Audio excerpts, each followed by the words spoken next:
Okay, thank you very much, Maria, for the review of yesterday.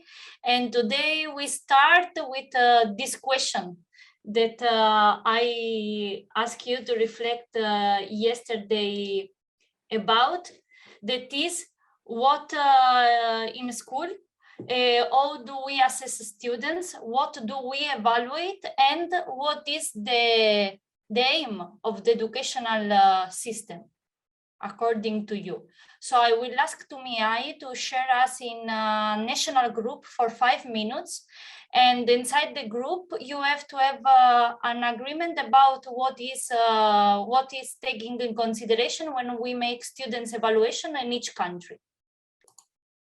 So just let me a second, because I would like to try to see all of you. Okay, now, so who want to start to tell us, to answer to these questions?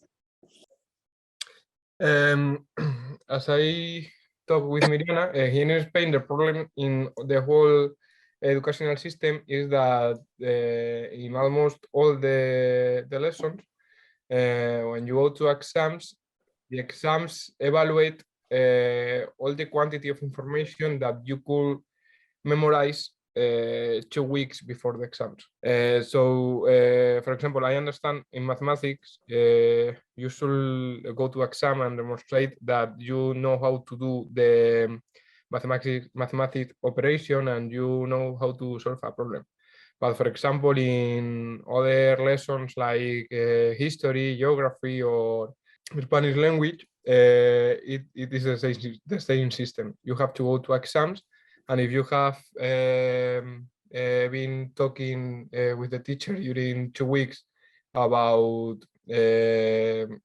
one period in the Spanish history, you have to put all the things that you have taught in the lesson in a paper. But it doesn't matter if you understand what is this history process, what if the meaning in the history is relevant, if all the things that appears in the process become important in another process later or something like that.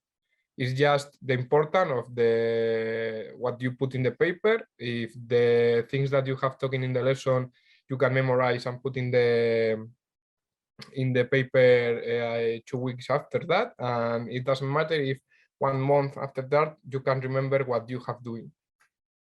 And that's all, I think. No, we also said that we had this feeling that it was more important some signature than other. And in concrete, we said like maths, languages, and English. If you are good in these 3, this means you are very smart. If you are not good in this, but you are good in others, that means you are not that smart students. It doesn't matter, for example, that you have a very good qualification in music or in arts, because if you have the best qualification in an art lesson or in physics education, for example, but then in mathematics, you can have more than 5/10, you are not a smart person, and you have to study. You have to study more because you have a good qualification in arts, but you can have a good qualification in mathematics. So you are not a smart person.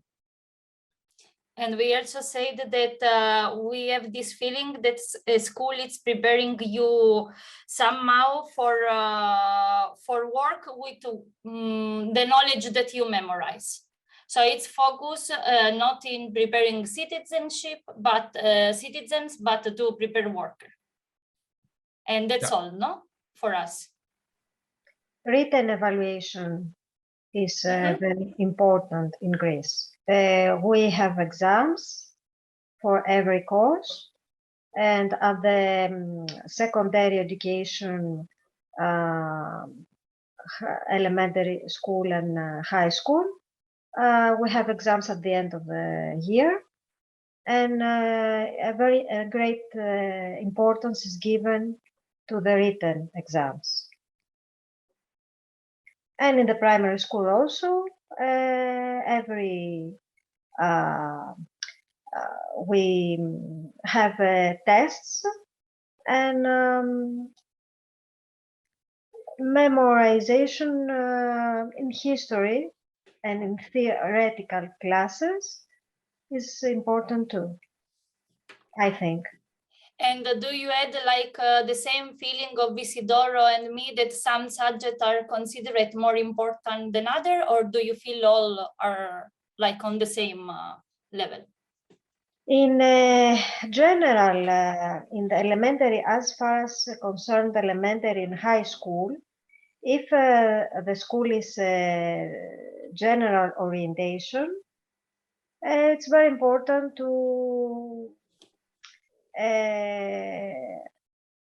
be strong in these courses. But if you are in a music school or an artist oriented school, I think that art and music are given much importance than the others. And what do you think the school prepare for? I think that we prepare the students for the final exams to enter the university. Mm-hmm. So more or less the same that Isidoro was telling me in the group, that especially at the end, we are very focused on this exam more than in other things. Yes.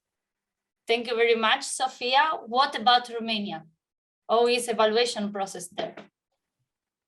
I think that Romania need to recalibrate the evaluation, because in the past people need to be strong to carry things. In the present, we need people that are good in every, I don't know, they can have many qualifications, but in the future, they will need kids that can be creative and very good in one kind of level. But in Romania, we're evaluating all the kids the same: writing, reading, understanding, and that math. But as Einstein told us that we cannot, if you can me let to share, I will share for you a picture. For a fair selection, everybody has to take the same exam. Please climb that tree, was telling to a fish, so he couldn't climb the tree. So it has to think about it that it's stupid. This is the evaluation in Romania. Irina, sorry for this, but I want to put something in the screen and I want to translate. You translate, please. Look, Irina, if you want to translate, please, it's very important. We've been learned at school to write calligraphic about our history, to think and to tell our opinion in Romanian language, the Latin language, how to memorate information and to tell the same that we memorate it. But I would love to learn at school time management, sexual education, about empathy, financial education, professional orientation, how to develop and to tell my own opinions,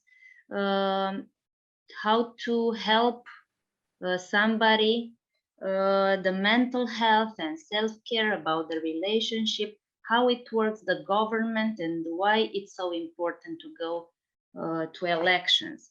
This is what Georgeta shared. If I'm allowed to share, I will share the picture that it's very suggestive about Einstein told us. And the girls that were in the breakout room with me, so were talking about the integration of the kids with a healthy problem, not physical problem, but for a fair selection, everybody has to take the same exam. Please climb the tree. Obviously, the monkey will be the best, the bird will be great, but the elephant, the fish could not do this. This is what I want to share with you. So they've been talking about the evaluation that doesn't reflect the reality. When we evaluate the kids, we are not thinking about the abilities that they have. They are good at, as Isidoro told us, Ruiz, they are not taking care of their abilities and their hobbies. And in our class, we have 35 kids at the same place. Some of them with problems of thinking or with autism, with Down syndrome. And I don't want to continue. Most of them have no diagnosis. Their parents doesn't want to accept the problem. And we can't help them thinking about that we have classes of 45 minutes. You have to give 1 minute for every kid. You don't have time to evaluate the real evaluation. And we have evaluation at the second class, at the fourth class, sixth class, and at the final of the gymnasium. Where are the conclusion of these, and who's thinking about the last evaluation to see where you have to get better, where this kid have to work more just to become a better kid for himself, not for the class, not for the system. Where is the moment where the kid doesn't understand the knowledges that at the end of the gymnasium have such bad qualificatives? Why and where?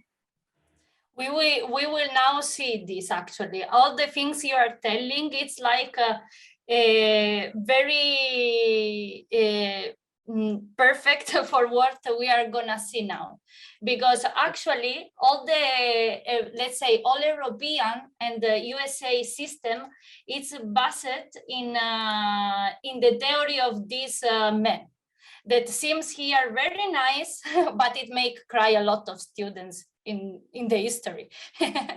Because this man, Jean Piaget, I suppose a lot of you know, because probably is in the program that you study to become a teacher, is the one that have the fault of saying that all of us, we develop our intelligence and our cognitive ability at the same level and according to this age range.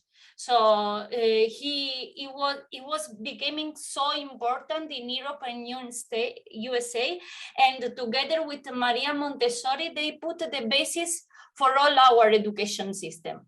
So according to these men, we start to evaluate some concrete ability that we are developing during our age. These are like the first, sorry, someone is trying to enter. This is how the cognitive development start, and then step by step with the age we start to make the same but in a more complex way. But of course, with the pass of the time, his vision it was reviewed. In concrete, in 1986, a new psychologist, Howard Gardner, together with some collaborators from Harvard University, it started to criticize this education system, where we were most evaluating logical part and the linguistic part of intelligence, making all the rest of the students feel that if they cannot be very good in these two subjects, they are stupid. And they will not have success in the future. They will not manage to reach a good job, and they will not be such valorated in society, or people who are good in maths or language. And together with his team, he started to develop this theory of multiply intelligence. And they say that even it's possible that the 8 intelligence that they suggest are not actually the only one. But these are the ones that they managed to identify until now. So the first one is the one that normally we evaluate so much in school, that is the logical and mathematical intelligence, that is this ability of thinking abstractly, conceptually and abstractly. And normally people are good in this intelligence. They are very good in logical and numerical partners.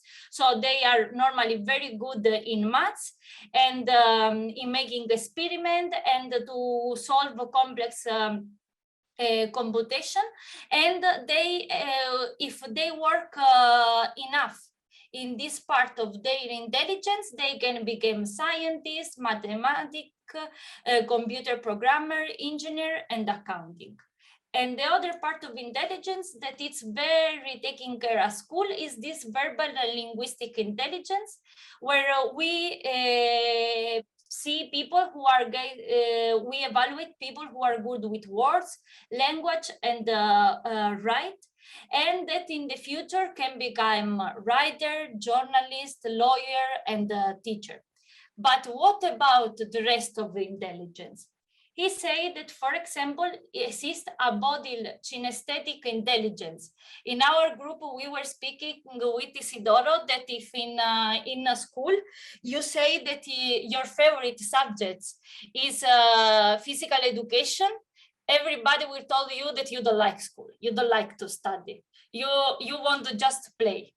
But actually, it's one of our intelligence. And when we are good with this physical movement and motor control, and we are good in this dance sport, we can become as a job dancer, builder, sculptor, actor. So if we potential this part of ourselves, we can grow up so much in this part. And then we have this interpersonal intelligence.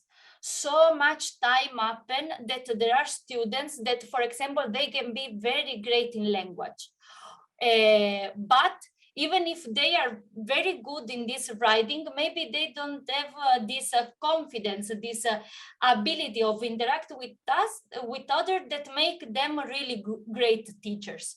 So actually, even for making one profession, we need to train more than one intelligence. And this interpersonal intelligence is connected with this understanding of other people, with the skills of communication that we were saying that are so important in this learning process.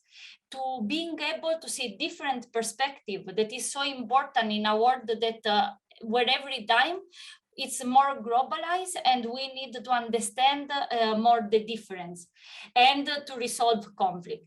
And people who normally develop so much this intelligence, they can become psychologists, philosopher, counselor, salesperson, or politician. And then we have this intrapersonal intelligence that is much connected with what the Romanian team show about this taking care of our mental health, because it's connected with this introspect and self-reflection. So the people who normally are good in this intrapersonal intelligence, they better understand the feelings, values, belief, and thinking process.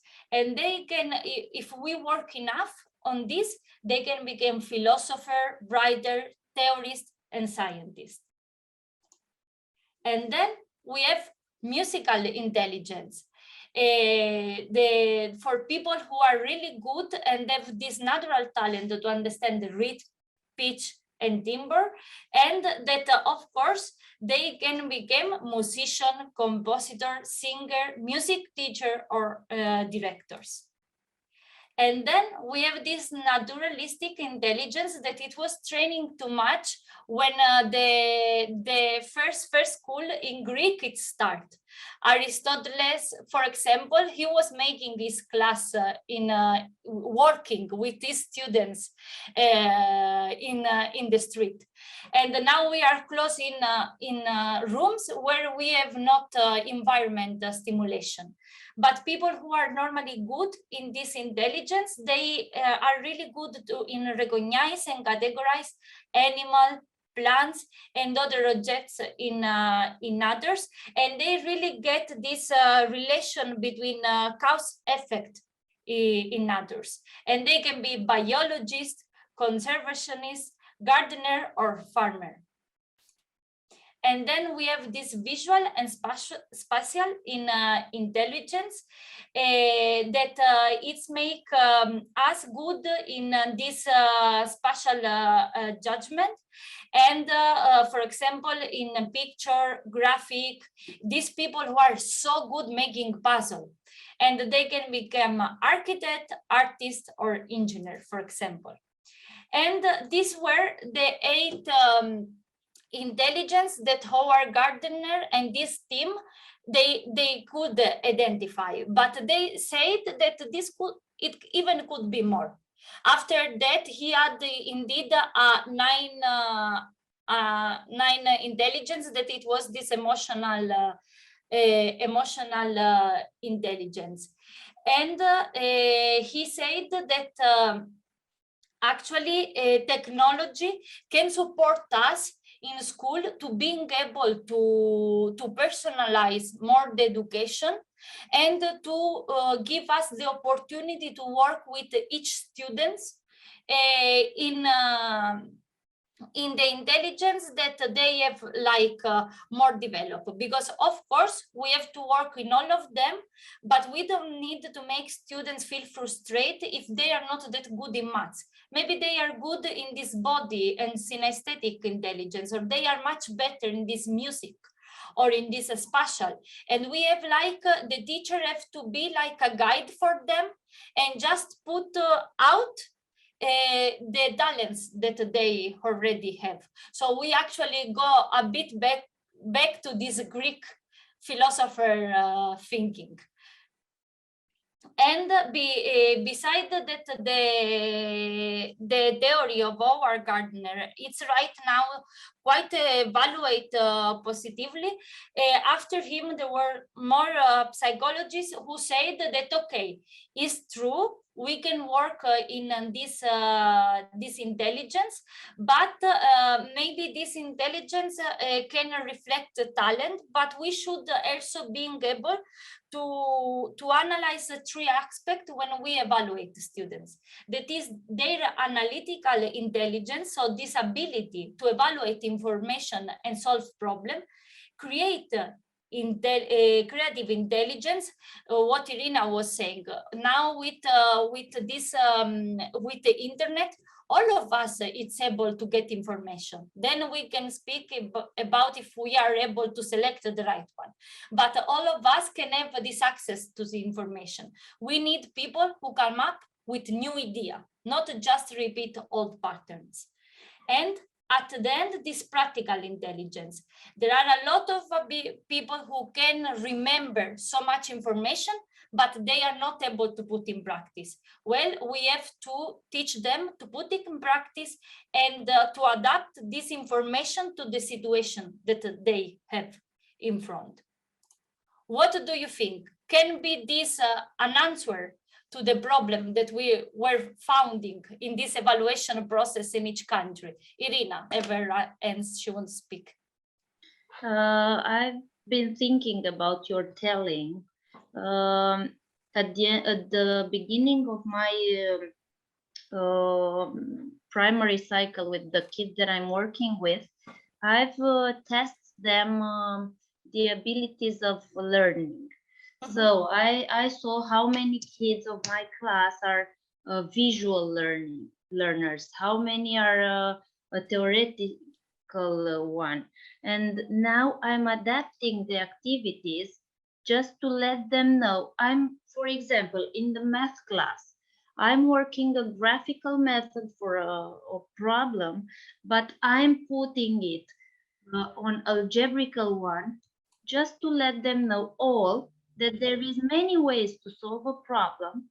You're not stupid if you don't want to use one of it, or if you don't know how to use it, because you have an alternative.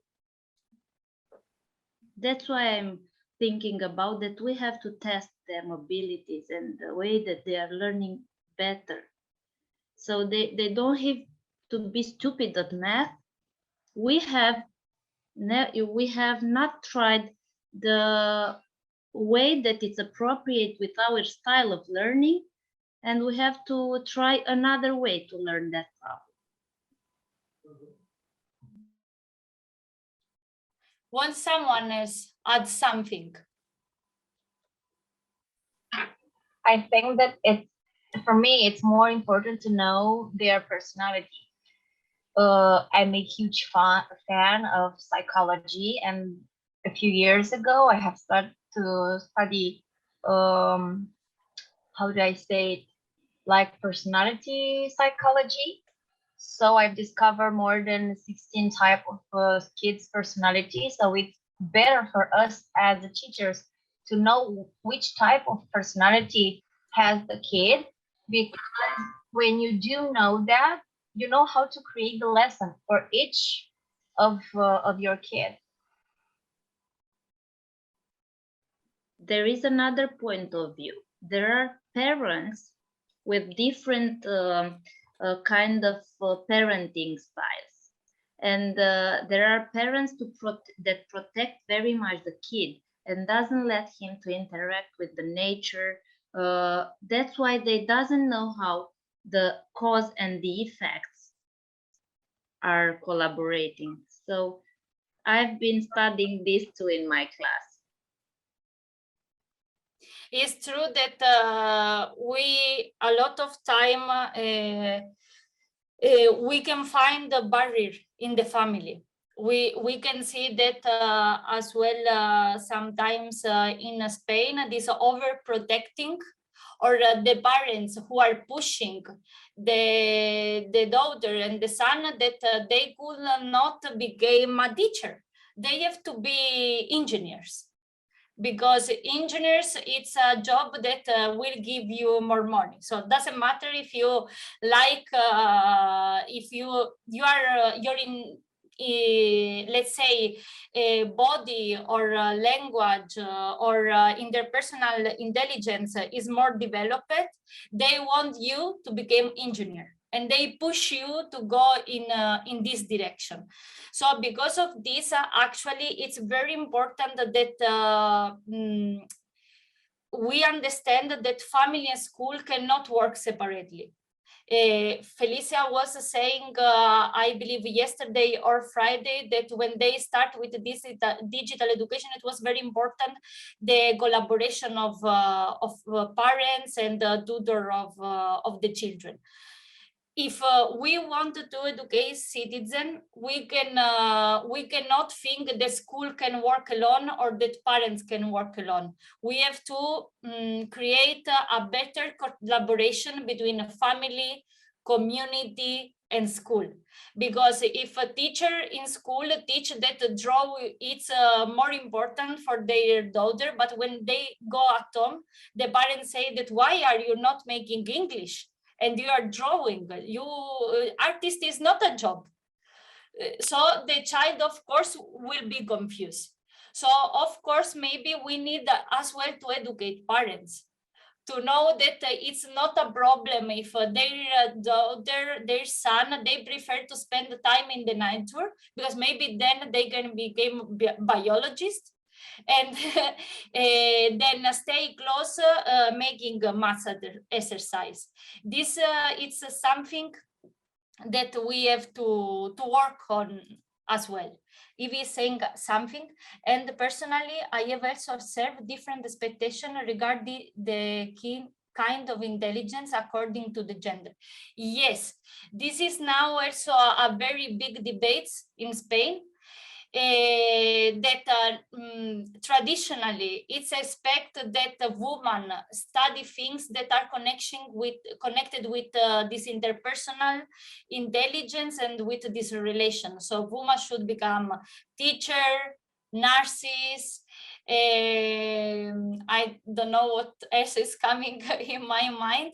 And men should be engineer, scientist, architect.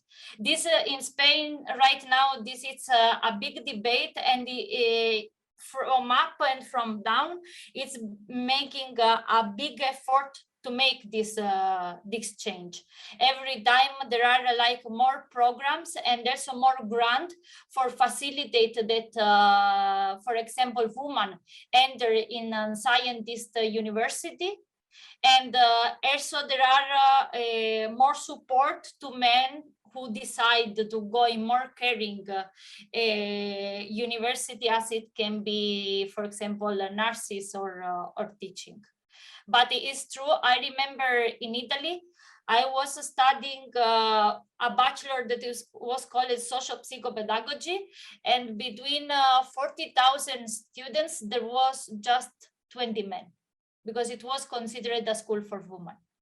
So it's quite true, even what you are saying. And in ETA, it's also saying that it's compulsory to test pupils and to know what style of learning they have, but this information are not used by teacher. I wanted to break support the teacher as well. When at the first day I was asking what you miss to improve this system, your teaching and the learning of students, we said that nothing. Some of you said that nothing, but actually for do what Ninetta said, to do what Irina said, to do what the images that Georgetta show us. And I think teachers also need more time, because sometimes you are pushed so much to reach some objective and to share so much knowledge with students that you don't have that much time for testing, to adapt a lesson to each of them, to understand if they have a learning problem, so you have to teach them things in a different way. So it's true, I think that from teacher, maybe it can be possible to make more effort like you are doing, spending your Sunday trying to learn and sharing good practice. But I think that also we need this support from government, from up, to understand that the program in school have to change, and that we have to evaluate different things, and doesn't matter if we don't spend 1 year studying prehistory and we spend a bit more time taking care of mental health of our students. So someone else wanted to add one last things on this topic? I think, sorry to interrupt you, but I think it's more important to see education not like a tool for industry and all the economic field, because right now education is just a tool for creating good workers in economical field. And I hope with this pandemic and this, I don't know, this change in science and education, we will see other options for next generation. But it's more important, because we are speaking here, we are exchanging opinions. It's more important that what we discuss here to be presented for the beginning, let's say, to the high forums which decide for our education, for our children education. Because if we are speaking here, we are saying our complaints, we are exchanging, I don't know, opinions about different things. But if we don't transmit this to the people who make the big system to work, it's for nothing. So we care, we think at our students, we try to make lessons different and try to adapt to their needs. But if we don't say to the big heads who decide what is right and wrong for the education. And if we are the first voice who can say this is more important than to become engineer or to become, I don't know, teacher because you are a woman. And if the teacher, unfortunately, this is missing in all education. We, the teacher, we are the most important. We know what is happening in the class. We have to transmit this, to tell this to the others. I am totally agree, Anda, with you. Totally agree with you that it's important that we get this information to spread it, not just to have it. Because if we don't spread it, situation is not changing. So I am totally agree that it's important to spread with other people, but especially to try to elevate the voice to upper level, to change the program and to can include in school all the things that you were saying before, the sexual education, this orientation, this mental health caring, because we are seeing that the students really need it. I told you the first day in Spain, we work in hospital, and we are seeing as hospital are full of kids where to know the history is their last problem. They before need to learn to take care of themselves, to have hope in the future, because right now there is also a lot of scary for young people to see what will happen later. Will I find a job? It will be that job enough to live in a stable way? Could I have a family and stuff like this? So totally agree with you, Anda. I don't know if Selena want to say something. I'd like to say something. There is a triangle. There is a problem with the attitude, parents' attitude, children's attitude, and school attitude. The parents are the models of for the children, yes, and we're not happy to say that, but we know it is true. There are parents who don't have a normal attitude for school, but also they want their children to be the best. Yes, and there is a problem when the teacher told to the parents that the boy or the girl has a problem with I don't know, with a friend, with a teacher, or anything else. There is a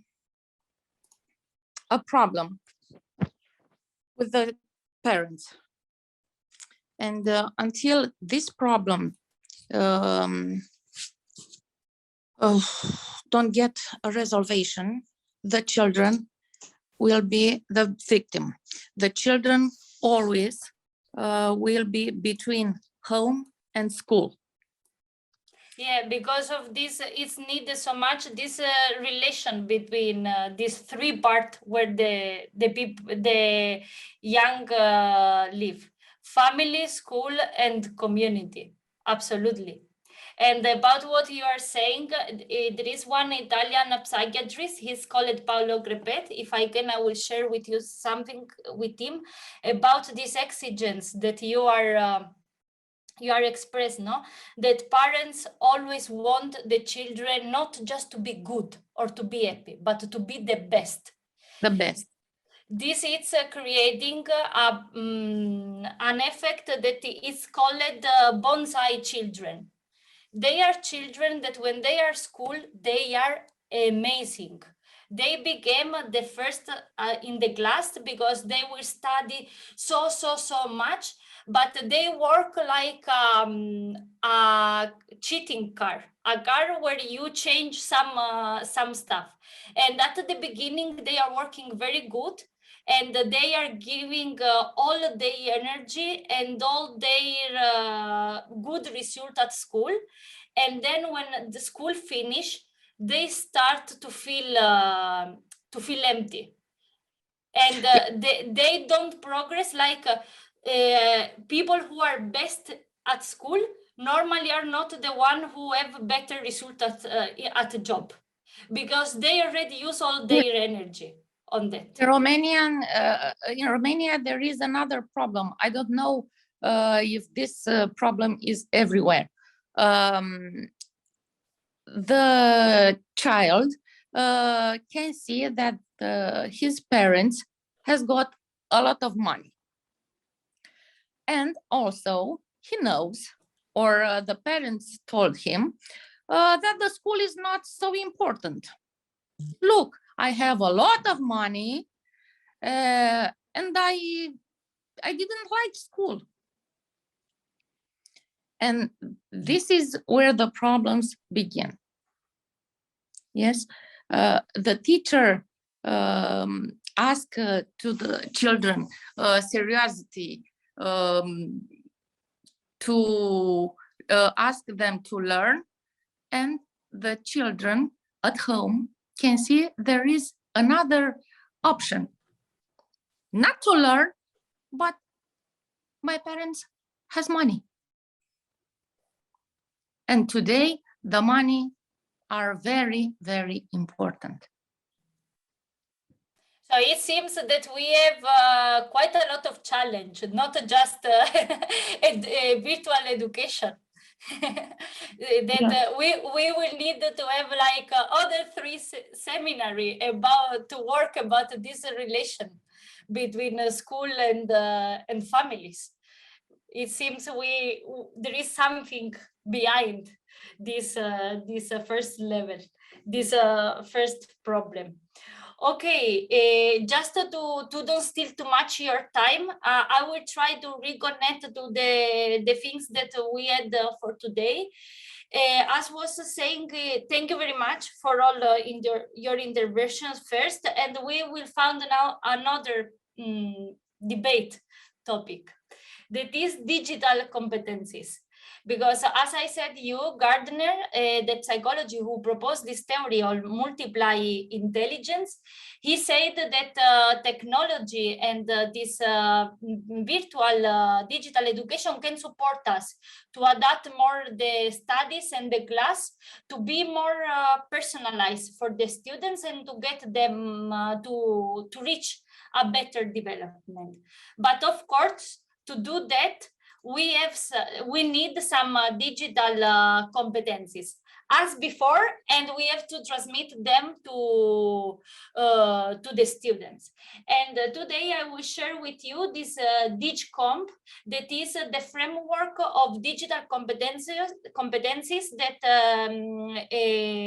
European Union designed before in 2003 and then review in 2011. So it was before pandemic, much before pandemic. But I guess this is still very, very actual. So we have these 5 competences that are information and data literacy, communication and collaboration, digital content creation, savvy, and problem solving.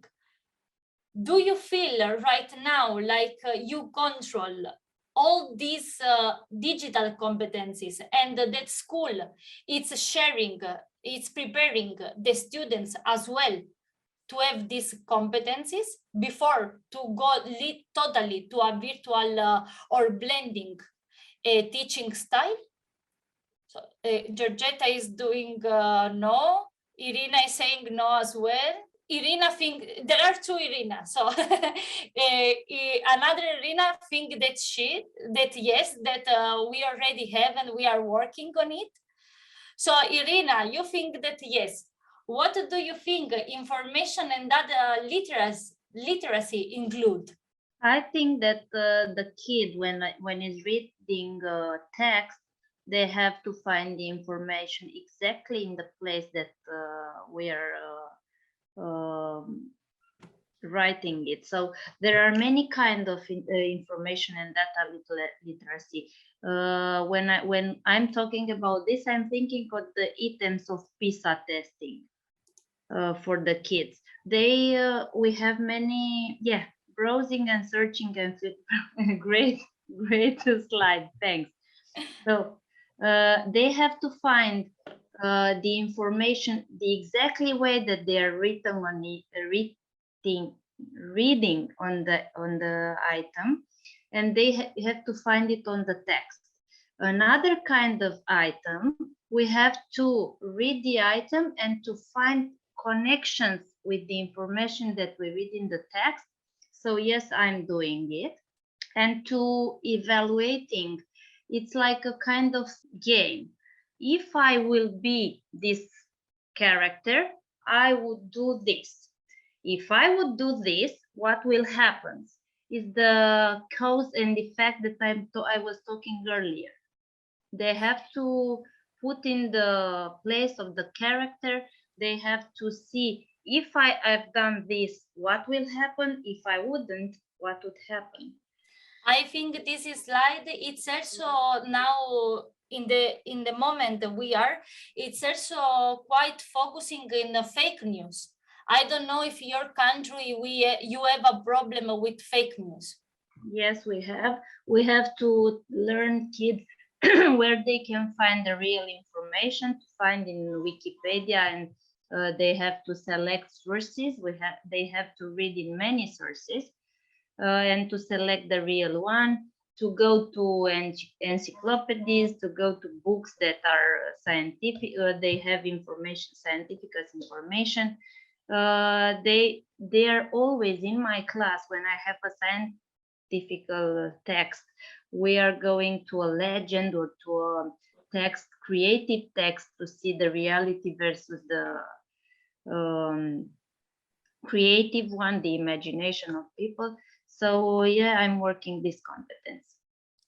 Great. So we always have two things that when we ask to our students for research, we have to prepare them to filter this information, and especially to prepare them for fake news. Because during this COVID pandemic, there was so much fake news, and they were affecting so much the action of the people during the lockdown and after that. And then we have this communication and collaboration. We are in this digital world, and this virtual education is so important that we manage to make students interact between them. Because as we said at the beginning, now after the pandemic, there are a lot of students that, as consequence of this just virtual learning, that it was more a digitalized education, they have problem of interaction. And as well, the ETs support us to be more involved in participating in our community through the digital tools. So we also need to teach them not just how to use this digital learning for school, but as well how they, through this tool, they can have an impact in their community and do what Anda was saying. Not just get information, but use this information to create a change.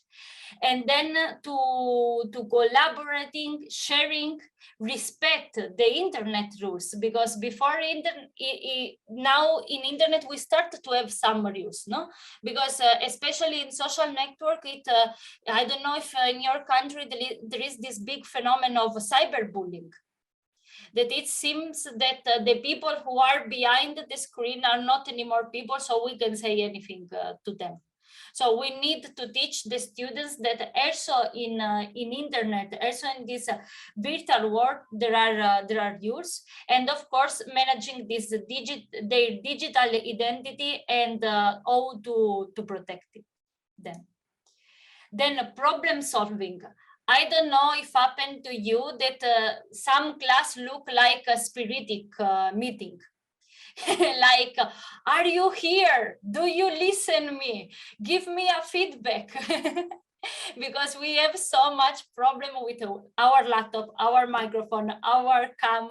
So to learn how to work this hardware part, no? How to solve all this technical problem and give the same opportunity to everybody to have this technical tools, because during digital education, this pandemic forced digital education, there were a lot of students who lose class because they didn't have enough tools, they didn't have their personal laptop, they didn't have a good connection, and they need to lose the class. Identify what are the problem with this device and being able to solve it. I don't know if you solve all your digital problem by yourself, but I ask so much help to Raul, because a lot of time I am not able to find to understand what is the problem in the device, and use technologies in a creative way. Not just to make the homework we send them, but for them to be able to create something new from the tools that we give them, and identify the competence that are more important in this digital world. And then Savvy, super important, to be able to take care of their device. I don't know if when you finish the class, you close your camera, but you know there are some malware that can get inside your laptop and watch from your camera. So we have to teach students to protect them from this device that can be a support, but can also make them in danger. To protect their personal data and privacy. Sometimes we put so much information in social network. We are with our friends out, and or we are with school in our excursion, and we put exactly the place where we are, and with this Google Maps.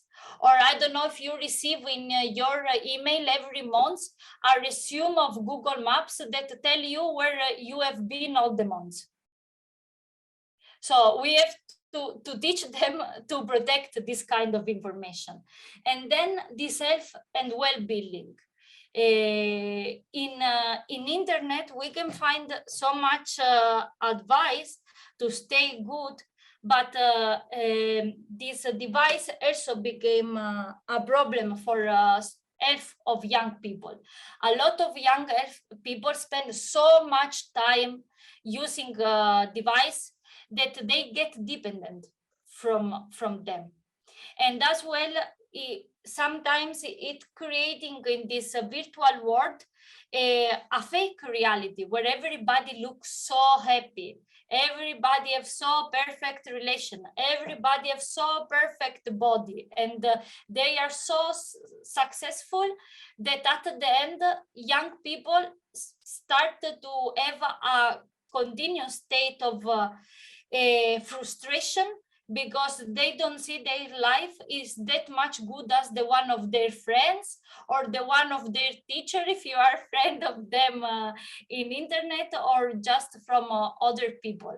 And then is starting to have eating disorder. We started to have conflict in our family. We started to stop to study because we wanted to focus more on making a picture for our Instagram and stuff like this. So we have to teach as well to our students the difference between a reality and the virtual world. And more now that Meta is starting to take is coming to this world.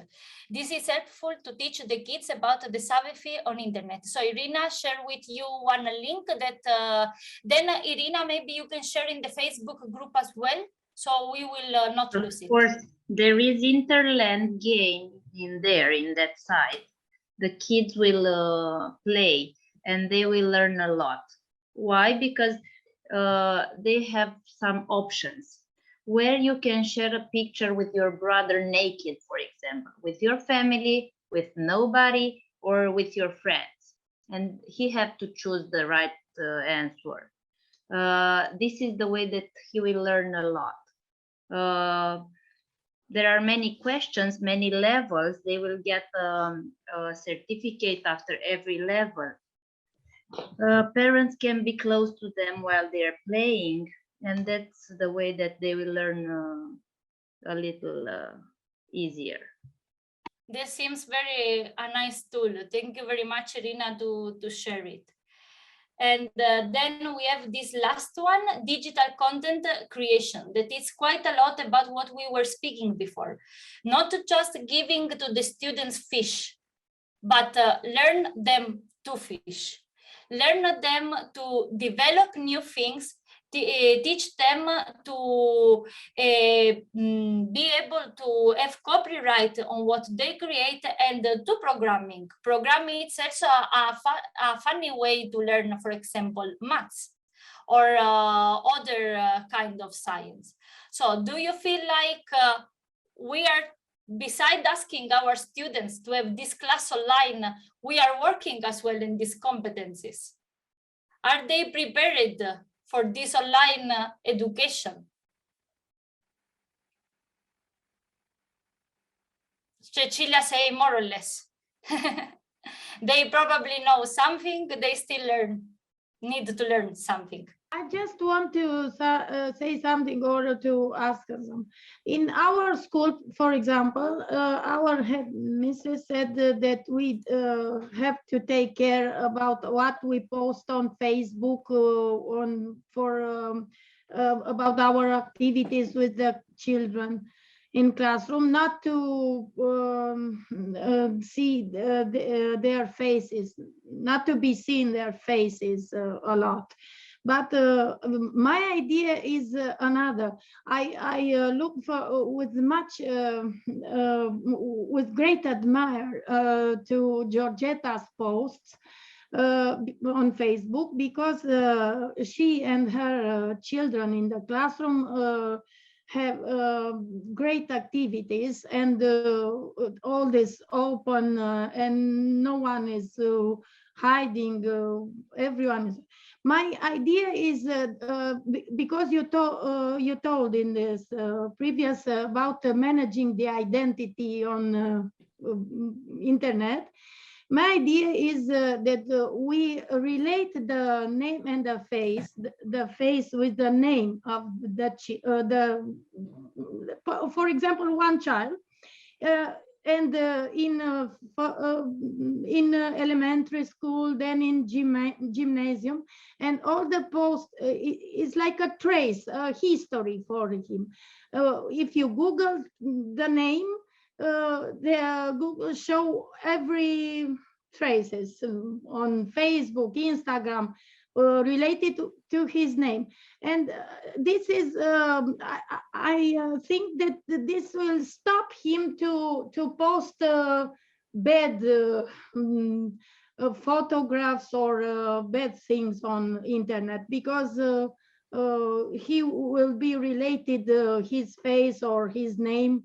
And this, I disagree with my headmistress to hide the name and the faces of the children. This is my idea. I don't know how it works, the history, but for me, in 20 years, let's say, it will be able on internet to find everything about you looking on internet. And it is important to connect this person to good things, to good, to use the internet in this way. I don't know if I make myself clear. I don't know. Yes, I understood you. I think it's very important to have always the approval of parents on this, because the first things, it's always the protection of the child. So it's very important that parents are agree with this. And I also think that we should maybe not scare students with the fact that their face and their name will be related, but maybe more make them aware of the consequence of their action. So not to not post something bad because they will relate with you, but not post something bad because that will affect badly another person. And for that, we need to teach this in emotional intelligence and this mental health and the sexual education, orientation, and all the things that you were saying you were missing in your evaluation process and teaching process.